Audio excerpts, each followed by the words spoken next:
الحمد للہ رب العالمین والصلاة والسلام علی سیدنا و مولانا محمد خاتم النبیین وعلی آلہ الطاہرین و اصحابہ الصالحین، اما بعد۔ واجب الاحترام سامعین کرام، عزیز یاسین نے جس موضوع پر گفتگی کی دعوت دی ہے وہ تو توالد کا مقتضی ہے، لمبی باتیں ہیں، آپ حضرات اس سے واقف ہیں۔ وقت تھوڑا دعا کے لیے آپ جمع ہوئے ہیں، مگر چونکہ ہم سب اکٹھے ہوئے ہیں تو اللہ کے رسول سید کائنات فخر موجودات حضرت محمد رسول اللہ صلی اللہ علیہ وسلم کا ارشاد پاک ہے کہ اگر مسلمان کسی جگہ اکٹھے ہوں اور وہ بغیر اللہ کا ذکر کیے اور رسول اللہ کا تذکرہ کیے اٹھ جائے نا، تو وہ مجلس قیامت کے دن ان کے لیے حسرت اور افسوس کا باعث ہے۔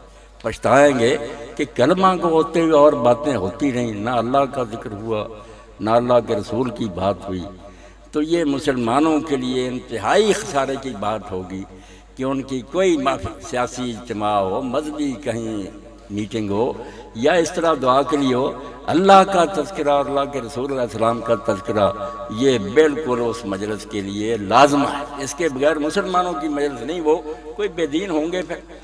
اسی لیے یاسر گونڈوی بہت اچھے شاعر گزر اللہ رحمت فرمائے، وہ کہتے تھے صبا یہ جا کے یہ کہیو میرے سلام کے بعد، صبا تو جا کے یہ کہیو میرے سلام کے بعد، کہ جب تو مدینہ منورہ جائے اور سرکار دو عالم صلی اللہ علیہ وسلم کی بارگاہ میں حاضر ہو، صبا تو جا کے یہ کہیو میرے سلام کے بعد کہ تیرے نام کی رٹ ہے خدا کے نام کے بعد۔ اللہ کے بعد اگر ہمیں کوئی پیارا اور جس کی محبت کے بغیر کوئی اسلام نہیں، وہ محمد رسول اللہ صلی اللہ علیہ وسلم۔ چیر کر دیکھ لے میرے دل کو، نام تیرا ہے اور خدا کی یاد، بس ایک خدا کی یاد ہے اور دوسری طرف لکھا ہوا دے دل پر محمد مصطفیٰ صلی اللہ علیہ وسلم۔ اس کے بغیر کوئی نہیں ہمارا کام۔ سیاست کریں اگر اس کے بغیر، وہ بھی کافر اور سیکولر سیاست ہوگی۔ کاروبار اگر کریں اور یہ بھول جائیں کہ اللہ کے رسول نے کیا ہدایتیں دی ہیں، تو یہ کاروبار مسلمانوں کا نہیں ہے، ہندوؤں اور کافروں کا ہو سکتا ہے، اس میں برکت نہیں ہو سکتی۔ اس لیے اللہ کے رسول علیہ السلام کا تذکرہ، اللہ کا تذکرہ، اس کے بغیر کوئی بات نہیں۔ اور اللہ کے رسول علیہ السلام نے فرمایا ذاق طعم الایمان، ایمان کا مزہ صرف بندہ چکھتا ہے، کلمہ پڑھنے سے کیا ہوتا ہے؟ فرمایا ایمان کا مزہ تب آئے گا جس کے نزدیک من کان اللہ و رسولہ احب الیہ مما سواہ، کہ اللہ اور رسول کے مقابلہ میں کوئی محبوب نہ رہتا۔ ہم کسی لیڈر سے محبت کریں، کسی عالم سے کریں، امام سے، تو ضمنی ہوگی کہ اللہ اور رسول کی محبت کے تابع۔ اگر مقابلہ میں آ جائے کہ ادھر اللہ اور رسول کی محبت اور ادھر کوئی دوسرا ہو، تو جو پھر دوسرے کو ترجیح دے اولئک هم الکافرون حقا، پکے کافر ہیں وہ لوگ، انہیں پتہ ہی نہیں چلا کہ کہاں اللہ کا رسول اور کہاں دوسرے لوگ۔ دوسرے سب غلام ہیں، خادم ہیں، اللہ کے رسول کی پاؤں کی خاک ہیں۔ ان کی عزت اگر ہم کرتے ہیں کسی صحابی کی، امام کی، دوسرے کی، تو اس سے صدقہ کہ وہ اللہ کے رسول کے ساتھی ہیں، ورنہ اللہ کے رسول کے ساتھ ٹائی نہیں پڑ سکتی کہ ایک طرف اللہ کا رسول اور دوسری طرف دوسرے ہوں۔ اس میں اگر ہم مساوات اور برابری کریں کافر ہو جائیں۔ اللہ کے رسول علیہ السلام کی قدر و منزلت اللہ کے بعد، جیسے شیخ سعدی رحمۃ اللہ علیہ فرماتے ہیں کہ لا یمکن الثناء کما کان، ممکن ہی نہیں ہے ساری دنیا ہر روز لگی رہے، لا یمکن الثناء کما کان، اللہ کے رسول کا حق ادا ہو ہی نہیں سکتا۔ دن رات میرے بھائی نعت پڑھ رہے تھے، بالکل ٹھیک کہہ رہے تھے۔ اور یہی ملا جامی رحمۃ اللہ نے کہا جب روضہ رسول علیہ السلام پر انہوں نے جانے کی خواہش کی، تو یہی کہتے ہیں فدائے ہزاراں جان مشتاقاں دراندہ فدائے روضہ خیر البشر، اللہ کے رسول کے روضہ پر حاضر ہو تو کروڑوں جانیں قربان کر دے کہ ساری دنیا کے مسلمانوں کی جانیں حضور تیرے قدموں میں حاضر ہیں، مرنا پڑے گا ہم مریں گے، تیرے نام پر حلف ہے، ہم جیتے ہیں اور تجھے لوگ برا کہیں، ہم کون سے مسلمان ہیں؟ ہزاراں جان مشتاقاں دراندہ فدائے روضہ خیر البشر۔ اسی لیے اللہ کے رسول علیہ السلام سے محبت سمجھے جان ہے اسلام کی، اس کے بغیر دین اسلام کوئی نہیں۔ اور یہ محبت خالی باتوں سے نہیں بنتی۔ اب یہی ہو گیا کہ زبان سے ہر مسلمان کہے گا میری جان حضور پر قربان ہے، مگر صرف اللہ کا رسول یہ کہنا کہ منار پر کھڑا ہو کر تو کہہ حافظ صاحب تلاوت کر آخر صلاۃ لدو قسم، سورج ڈھل گیا ہے، حیا علی الصلاۃ، مجھے امام سے ہوتا آ جاؤ نماز کے لیے، کتنے ہلیں گے؟ انگوٹھے چوم لیں گے، جان قربان کریں گے، نماز کے لیے نہیں ہلیں گے۔ اب یہ امت اگر شکایت کرے کہ اللہ ہمارا ساتھ نہیں دیتا، پہلے بھی ایک دوست کہہ رہے کہ کافر جو ہیں وہ غالب ہے ہماری مدد نہیں کر رہا، کیوں کرے؟ کی محمد سے وفا تو نے تو ہم تیرے ہیں، یہ جہاں چیز ہے کیا لوح و قلم تیرے۔ اور جب علامہ اقبال نے شکایت کی شکوے میں، وہ ہم سب کی طرف سے ترجمانی تھی نا کہ ہم نے یہ کیا، سمندروں میں گھوڑے دوڑا دیے، اب تو ہمارے ساتھ وفا نہیں کرتا، ساتھ نہیں دیتا۔ تو پھر جواب بھی اللہ کی طرف سے خود ہی بتایا ہمیں، ہماری آنکھیں کھولی کہ دیکھو نا منہ اپنا، وہ معزز تھے زمانے میں مسلمان ہو کر، اور تم خار ہوئے تار کے قرآن ہو کر، جن کا نام لیتے ہو بڑوں کا، ان کا ساتھ اس لیے میں دیتا تھا کہ وہ مسلمان تھے۔ تم نے جب قرآن چھوڑ دیا، میں تمہارے ساتھ پارٹی کیوں بنوں؟ کافر نہیں میری مخلوق، پھر جو جیتے میں تب ساتھ دوں گا۔ فضائے بدر پیدا کر فرشتے تیری نصرت کو، اتر سکتے ہیں گردنوں سے کتار اندر کتار۔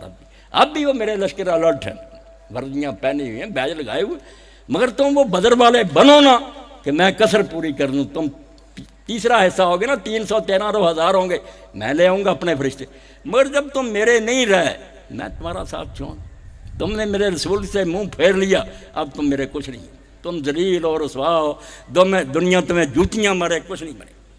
اللہ کے رسول علیہ الصلوۃ والسلام کا اصل کمال جس کی علامہ اقبال نے نشاندہی کی، واقعی بچے نے ٹھیک کیا، بڑے بڑے مسلح ہوئے ہیں، رشی ہوئے ہیں، بزرگ ہوئے ہیں، چلے گئے جنگلوں میں، غاروں میں بیٹھ گیا، بڑی تپسیا کی، بڑی ایسے کام کیے ہیں کہ آدمی واقعی حیران ہوتا کہ اتنی مشقت برداشت کی، مگر وہ نمونہ نہیں ہے۔ نمونہ دنیا میں صرف ایک ہے، اور وہ رسول اللہ صلی اللہ علیہ وسلم کی حیات طیبہ۔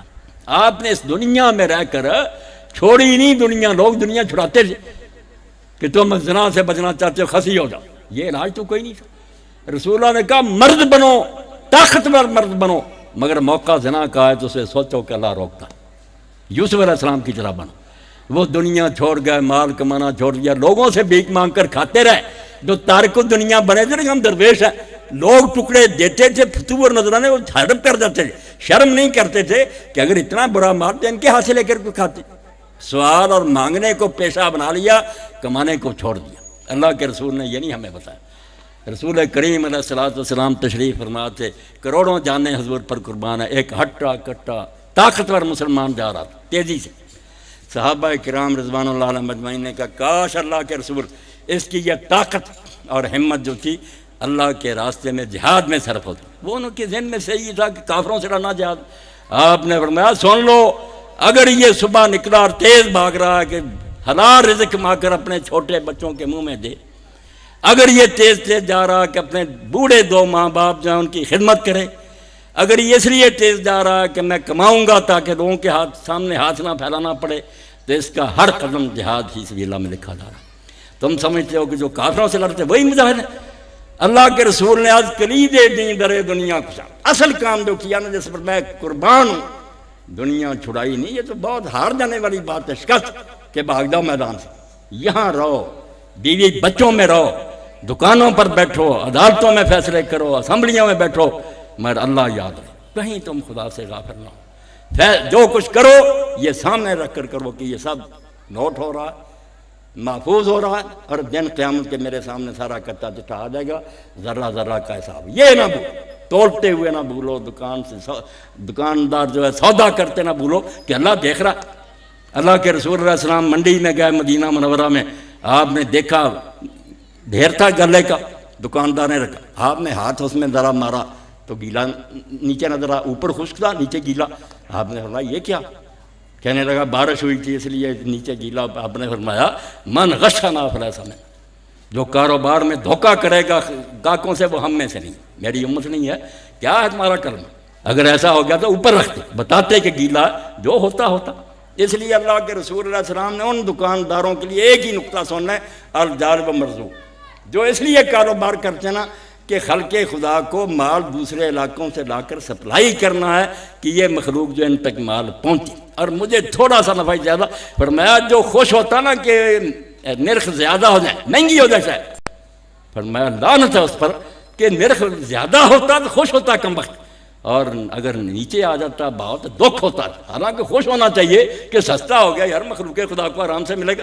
خبیث لوگ جو جونکے ہیں نا، خون چوسنا چاہتے ہیں، دکانوں پر بیٹھ گئے اور نیت یہی ہے کہ غریبوں کا خون نچوڑیں، مہنگا دیں، چیز میں ملاوٹ کریں، چیز غلط دیں، اور خوش ہوں کہ میں بڑا سمجھدار ہوں۔ فرمایا لعنت اس پر، الجار مرزوق، جو سستا لا کر لوگوں کو دیتا ہے اس کے لیے حضور نے فرمایا دعا کرتا ہوں کہ اللہ اس کے رزق میں برکت دے، والمحتکر ملعون، اور جو روک کر رکھتا ہے کہ چیز مہنگی اور بیچوں گا وہ دنیا کے لحاظ سے بڑا عقلمند ہے کہ مہنگا، فرمایا ملعون ہے، اور اللہ تعالیٰ دن قیامت کو اس کو کوڑی اٹھائے، حضور نے فرمایا کوڑ ہو جائے اس کو، اور اس دن سال میں آیا کہ حرامی تو خلق خدا کو آرام میں دیکھنا پسند نہیں کرتا، اس لیے سارے کاروبار کی جان یہ ہے۔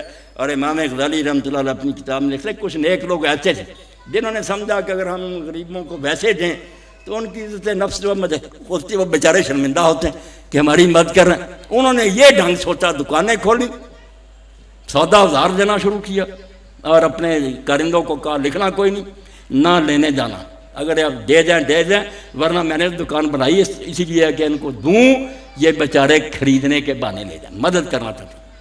یہ لوگ تھے جن کے کاروبار میں برکت ہوتی تھی، اللہ کے رسول ان کے لیے دعائیں کرتے تھے۔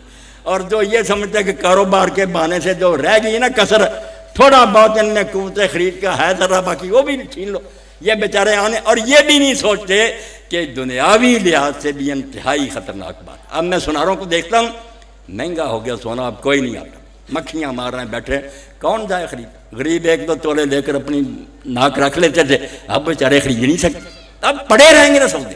سستا کرو، لوگوں کو پیسے دو زکوٰۃ اور امداد کے، تاکہ وہ خریدنے کے لیے آئیں، تم بیچتے رہو، کاروبار کا سلسلہ چلتا ہے۔ معاشی لحاظ سے بھی گردش جو ہے دولت کی کہ خون کی طرح ساری امت میں جائے، لوگ خریدتے رہیں، کاروبار چمکتے رہیں گے۔ اگر آپ نے ان کو بس کر دیا، وہ خریدنے کے قابل ہی نہیں، کون آئے گا خریدنے؟ دکانوں پر سودے گھل سڑ جائیں گے۔ اسی لیے اللہ کے رسول علیہ السلام کی ساری دعائیں، ساری جو نصیحتیں تھیں وہ یہی تھیں کہ خلق خدا کو کاروبار میں نفع پہ، بس ہے کہ اللہ کے رسول علیہ السلام کے ساتھی کا سنیں۔ اب ہم کسی کو اول تو قرض نہیں دیتے، اب سلسلہ ہی ختم ہو گیا کہ لوگ سمجھیں جس کو دے دیا یار اس نے بھی واپس نہیں کرنا، ٹھیک ہے وہ بھی بے ایمان ہوگا کہ جو لے جاتا واپس نہیں کرنا، اور لوگ بھی دینے سے کچرا گیا کہ دینا ہے تو سود پر دینا، ویسے نہیں دینا۔ حالانکہ اللہ کے رسول علیہ السلام نے فرمایا جو تم صدقہ دیتے ہو مفت دے دیا، اس کی بجائے کسی حاجت مند کو جو تم دیتے ہو نا قرض، واقعی ضرورت مند ہے وہ، مفت نہیں لے رہا، اللہ تعالیٰ صدقے کی بجائے 10 گنا ثواب دیتا، کہ وہ صدقہ تو غریب پہ، یہ بیچارہ پھنسا ہوا آیا گھر میں ضرورت ہے، 10 گنا ثواب اس پر دیتا۔ اور اس میں بھی یہ سمجھایا کہ اگر وہ نہیں دے سکتا تو مہلت دو، اور اگر بالکل نہیں دے سکتا تو تصدق کو خیر ہو، چھوڑ دو، تمہارے پاس اتنا ہے وہ بھائی تنگ ہے، تم یقین نہیں رکھتے کہ ایک دن آئے گا کہ پائی کے افزانے میں اللہ 700 گنا دے گا، وہ وقت پر ایمان نہیں رکھتے۔ اگر تم مانتے ہی نہیں کہ قیامت آنی ہے اور اللہ نے دے تو پھر تم کافر ہو۔ مانتے ہو تو یہ سودا مہنگا کہ یہاں 1 روپیہ دے در وہاں لاکھوں جا کر لے لینا اللہ تعالیٰ، اور ہمیشہ کی جنت جہاں سے نکالے نہیں جاتے۔ صحابی رسول تھے قربان جائیں جنہوں نے حضور کی تعلیم کو قبول کیا، آدمی نے قرضہ لے لیا، صحیح مسلم ہے، یہ مطالبے کے لیے جاتے رہے، اب وہ گھر میں ہی ہوتا تھا مگر پلے پیسہ نہیں تھا، چھپ جاتا تھا، لوگ کہہ دیتے کہ نہیں وہ گھر نہیں۔ ایک دن انہوں نے آواز سن لی، جب وہ کسی نے آ کر کہا کہ وہ گھر نہیں، انہوں نے کہا آج نہیں یہ کام یاب ہوگا ہربا، میں نے تیری آواز سن لی ہے تو گھر میں ہی ہے۔ اب حالت دیکھیں، وہ بیچارہ جس حال میں آیا کہ نگاہیں جھکی، شرمندہ تھا، پلے کچھ نہیں تھا، کیا دیتا؟ انہوں نے کہا میں اتنی بار آیا ہوں تو یار سامنے ہی نہیں آیا اور یہ بہانہ بنا دیتا رہا۔ اس نے کہا اللہ کے بندے اگر میرے پاس ہوتا میں گھر جا کر تجھے دیتا، تیرا شکریہ ادا کر، میرے پلے ہی کچھ نہیں، جھوٹ نہ بولتا تو کیا کرنا؟ نتیجہ کیا نکلا؟ کسی نے گلے سے نہیں پکڑا، عدالت میں نہیں کسی کا، صحابی رو پڑا، صحابی رویا کہ میں بہت قصوروار ہوں یار، میں کیوں مانگنے کے لیے آتا رہا کہ میرا ایک بھائی جھوٹ بولتا رہا۔ اس نے کہا آج سے تو سمجھ لے کہ کھاتا صاف ہے، میں نے تو سے کوئی نہیں لیا۔ بھئی اگر ہم اللہ کے رسول کو مانتے ہیں تو اللہ کے رسول تو یہی کہتا کہ یہ زندگی جو تم گزار رہے اور جس میں کرپشنیں کر رہے، یہ تو آنکھ دبکنے کی، ابھی موت آئے گی، قصہ ختم ہو جائے، خواب ہے جو ختم ہو جائے گا، جو بعد میں آنے والی دنیا کہ وہ پھر ختم نہیں ہوگی، جو آگ میں چلا جائے گا وہ بھی ہمیشہ بنا گیا، جو جنت میں چلا جائے گا وہ یہ ایک نسخہ اللہ کے رسول نے بتایا۔ حکمران بھی سیدھے ہو گئے، تخت پر بیٹھے ہوئے ہیں درویش۔ اب میرے سامنے عمر بن عبدالعزیز رحمۃ اللہ علیہ رسول اللہ کے تھوڑی دیر بعد آئے، درمیان میں گیپ آ گیا کہ حضرت علی رضی اللہ عنہ کے بعد جو زمانہ شروع ہوا ملوکیت، اسی طرح امریت لوگوں کے گڑھے گھونٹ دیے، کوئی بول نہیں سکتا تھا، حسین جیسے آدمی کا سر کاٹ دیا گیا، دہشت پھیلا دی مت، لوگ کانپ گئے۔ مگر اسی خاندان میں سے مروان کا پوتا پیدا ہو گیا، اور ایسا پیدا ہوا کہ نام بھی عمر تھا، اور باقی اس کے زمانے میں حضرت عمر جیسی عدالت اور انصاف دوبارہ بحال ہو گیا، 2 سال حکومت کی۔ مگر کس نسخے سے؟ اتنا بانکا تھا کہ بازاروں میں نکلتا تھا شہزادگی میں خوشبوئیں ایسی اعلیٰ کہ لوگ بعد میں پہچان لیتے تھے کہ عمر بن عبدالعزیز یہاں سے گزرا۔ عیاش، اور جو سوٹ خریدنے ملازم سے کہہ دینا کہ دکان پر سب سے مہنگا جو وہ لانا، اور وہ پہننا جو صبح کو پہنا شام کو نہیں پہنا، سال میں اس کی باری نہیں آتی تھی، اتنا فضول خرچ۔ جب بغیر مانگے بغیر خواہش کے اس کے گڑے میں امت نے یہ خلافت ڈال دی کہ ہم تجھے حکمران پسند کریں۔ اور اب ذرا سا صبر کر لیں، کس ماں کا بیٹا تھا، کس کی گود میں پلا تھا؟ اب یہ مائیں جو ہم دے رہے ہیں بچوں کو، ان سے عمر بن عبدالعزیز کیسے پیدا ہوں گے؟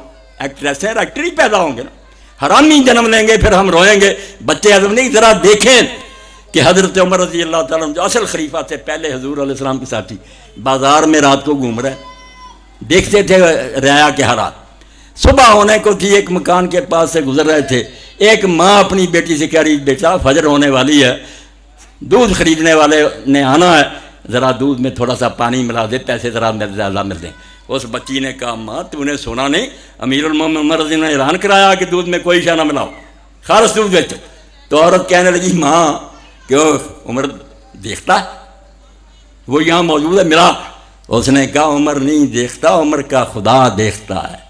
اس بچی نے جب یہ کہا، حضرت عمر رضی اللہ عنہ کے دل میں بیٹھ گئی اس کی بات۔ صبح ہی پتہ کیا کہ اس کی کہیں نسبت تو طے نہیں، منگنی تو پتہ نہیں ہوئی، کوئی نہیں دیکھا کہ یہ غریب ہے۔ آپ حاکم وقت اپنے بچے عاصم کے لیے اس بیٹی کا رشتہ کیا، اور اس سے جو بچی پیدا ہوئی اس کا نام لیلا رکھا گیا، وہ عمر بن عبدالعزیز کی ماں بنی، اس سے یہ بچہ پیدا ہوا جو اتنا عیاش تھا، مگر جب حکومت پر آیا ایک ہی بات پر ختم کرو، جن کے دل میں بیٹھ گیا کہ حساب دینا، یہیں رہنا، کہ دھوکے کرتے رہے، پھر آج ایک اعلان کر دو، کل کہہ دو یہ کوئی حدیث ہے، آج ایک اعلان کرو کل مکر جاؤ کہ نہیں یہ چال تھی۔ یہ اسلام اور ایمان ہے۔ اللہ کے رسول کے ساتھیوں کی بات سنیں کہ عمر بن عبدالعزیز رحمۃ اللہ علیہ اپنی بچیوں کے پاس گئے، مغرب کی نماز پڑھنے کے بعد گھروں میں گئے، ہر بچی نے اپنے منہ پر کپڑا لے کر اور دوسری طرف منہ کر بات کا جواب دیا۔ حضرت عمر بن عبدالعزیز نے پوچھا، بیٹا میرے منہ سے بو آ رہی ہے، یہ کیا وجہ ہے کہ تم منہ پر کپڑا لیتی ہو، دوسری طرف منہ کر لیتی ہو، کیا سبب؟ اب خلیفہ جو سندھ سے لے کر اسپین تک کا حکمران تھا، اس کی بچیوں نے کہا، ابا جی آپ جو گزارا ہمیں دیتے ہیں اس میں سوائے پیاز کے ہم روٹی نہیں کھا سکتے، پیاز کی وجہ سے ہمارے منہ میں بو آ رہی ہے، اس لیے ہم آپ کے ساتھ کیسے بات کریں۔ عمر بن عبدالعزیز کی آنکھوں میں آنسو آ گئے، خزانے ان کے قبضہ میں، مگر سمجھے سے یتیم کا مال ہے، میں ایک پائی نہیں لے سکتا حکم کے بغیر، کس طرح عیاشی کروں؟ آپ نے فرمایا، بیٹا میں دیکھتا ہوں کہ تم ایک حکمران کی بچیاں اور ہماری تمہارا حال یہ، مگر یہ میری سفید داڑھی قیامت کے دن اللہ کے رسول کے سامنے رسوا نہ کرو، میں وہاں شرمندہ نہیں ہونا چاہتا، کوئی بات نہیں تم پیاز سے روٹی کھا لو، وہاں تو تمہارا باپ سرخرو ہوگا۔ عید کا موقع آیا تو گھر میں آئے، بچے ضد کر رہے تھے کہ لوگوں کے بچوں نے اچھے کپڑے پہنے ہیں، ہم میرے پھٹے ہوئے۔ بیوی نے کہا، وہ بھی ایک خلیفے کی بیٹی تھی عبد الملک کی، 2 بھائی ولید اور سلیمان حکم کر گئے، اب خامد حاکم تھا۔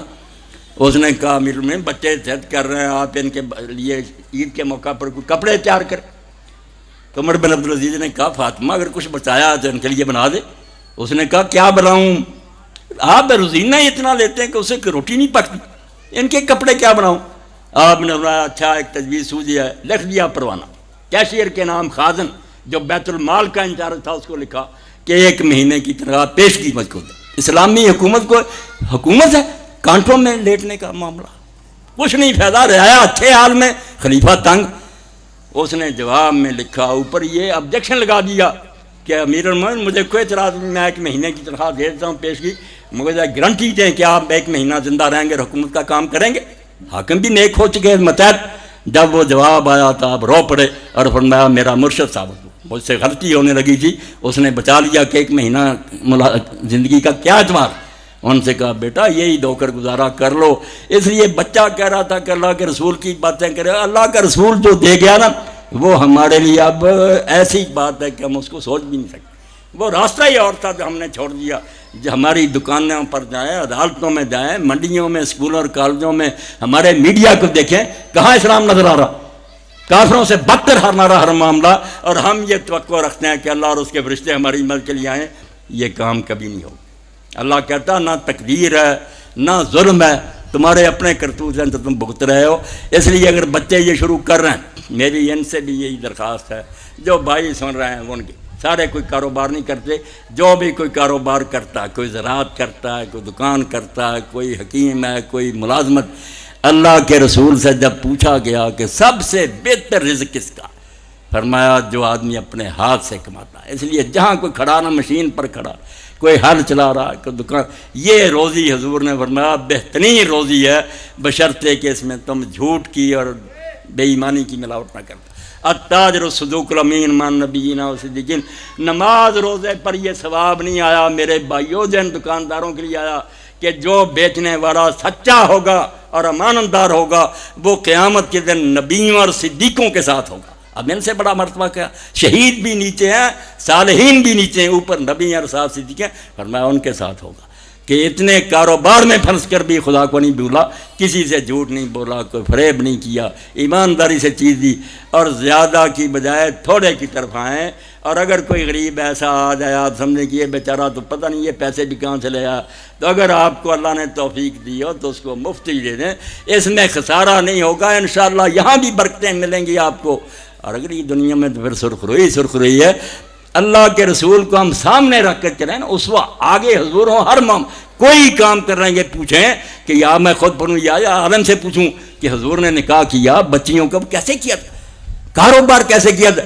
یہی نور کی بارش ہو جائے، اللہ کی رحمتیں ہو جائے. جب آپ کو ہم نے چھوڑ دیا، اللہ کا کسی سے کوئی رشتہ نہیں، اللہ کا ہم سے رشتہ صرف محمد مصطفیٰ صلی اللہ علیہ وسلم کی وساطت سے، ان کو مانیں گے. میں نے پہلے بھی اقبال کا شعر پڑھا کہ محمد سے وفا تو نے تو ہم تیرے ہیں، یہ جہاں چیز ہے کیا لوح کرم تیرے ہیں. اور یہ سارے جو کر رہے ہیں نا، کہیں خاکے چھاپتے ہیں، کہیں ہمیں دہش کر کے، کیا ہے ان کا فلسفہ؟ ایک ہی علامہ اقبال نے نظم لکھی تھی کہ ابلیس کا پیغام اپنے سیاسی فرزندوں کے نام. آج سے 50 سال پہلے اس وقت بتا دیا تھا کہ ان کی سکیمیں کیا. سکیم یہ ہے، یہ فاقہ کش کے موت سے ڈرتا نہیں ذرا پروگرام انہوں نے بنایا. یہ کوئی خبر نہیں ہو گیا کہ ایران میں آ گئے، عراق میں پرانے منصوبے، ارادہ کیا کہ حضور کے نام لیوا ختم ہو جائیں. سوچا کیا بے ایمانوں نے؟ ہمارے بارے میں کہتے ہیں یہ فاقہ کش کہ بھوکے رہ لیتے ہیں یار مسلمان. یہ فاقہ کش کے موت سے ڈرتا نہیں ذرا، نہ بھوکے رہنے سے نہیں کوئی ڈر ہے، نہ جان دینے سے ڈر ہے. روح محمد اس کے بدن سے نکال دو. یہ سکیمیں ہیں کہ ان کے دلوں سے حضور کی محبت کھینچ. اس لیے یہ بے ایمان لگے، ان کے پادری، ان کے وزیر، ان کے بش، سب کا منصوبہ کہ مسلمانوں کے دلوں سے حضور کی محبت جاتی رہے. اور جب محبت نبی علیہ السلام کی جاتے رہے گی، نہ دنیا ہماری سنورے گی نہ آخرت سنورے گی. خاسرت دنیا والآخرہ. اگر چاہتے ہو کہ کوئی ترقی نصیب ہو، کامیابی نصیب ہو، ایک ہی نسخہ. اس محفل میں بیٹھے نوجوان فیصلہ کریں، بوڑھے کریں کہ اتنی عمر گزر گئی ہے. اب جب کان میں آواز آئی، کس کی آواز؟ حیا علی الصلاۃ. حیا کس کے حکم سے یہ اعلان کر رہا؟ اللہ کے رسول علیہ السلام بلا رہے ہیں. ابھی آپ کو کوئی تھانے دار بلائے نا، کوئی چودھری بلائے، کون انکار کرتا؟ آپ بھاگے جاتے ہیں. یہ اللہ کا رسول سرور کائنات بلا رہا ہے، آپ ہلتے نہیں. اسی لیے اللہ کے رسول نے صاف اعلان کر دیا، بین الکفر ورب ترک الصلاۃ، بندے کے اور کافر ہونے کے درمیان صرف جو لکیر ہے وہ نماز کا چھوڑنا. نماز جب کوئی چھوڑ دیتا، لا دین لمن لا صلاۃ لہ، جب نماز نہیں ہوتی وہ کیا دین ہے؟ 5 وقت نافرمانی خدا کی کرتا ہے اور اس نے حکم کیا ماننا. اس لیے آج کی محفل میں اور آپ کوئی شرم نہ محسوس کریں کہ ہم تو مسجد میں پہلے نہیں جاتے تھے، لوگ کیا نہیں. ابھی سے فیصلہ کریں کہ اب جو زندگی گزرے گی وہ عقائد عالم، فخر بنی آدم، سرور کائنات، فخر موجودات حضرت محمد رسول اللہ صلی اللہ علیہ وسلم کی اطاعت میں گزرے گی. ہم وہ کام کریں گے جو اللہ کے رسول نے کہا، پھر انشاءاللہ برکتیں ہی برکتیں ہیں. یہ چند باتیں جو میں نے کہہ دیں، کہہ جاتا ہوں میں جوش جنون میں تیرے اسرار، مجھ کو بھی صلاح دے میری آشفتہ سری. میرے اس پاگل ہونے کا مجھے کوئی بدلہ دے دینا. کوئی 1-2 بندے بھی نکل آئے تو میں سمجھوں گا یہ مجلس جو ہے بابرکت ثابت ہوئی. اور اگر بے اثر رہ گئی تو میں نے بہرحال آپ تک بات پہنچا دی ہے. آگے معاملہ آپ کے ہاتھ میں ہے اور فیصلہ دن قیامت کے اللہ کے حضور ہوگا. وآخر دعوانا ان الحمد للہ رب العالمین وصلی اللہ تعالی علی عبد اللہ ورسولہ خاتم النبیین سیدنا و نبینا و مولانا محمد وعلی آلہ و اصحابہ اجمعین۔ اللہ خوش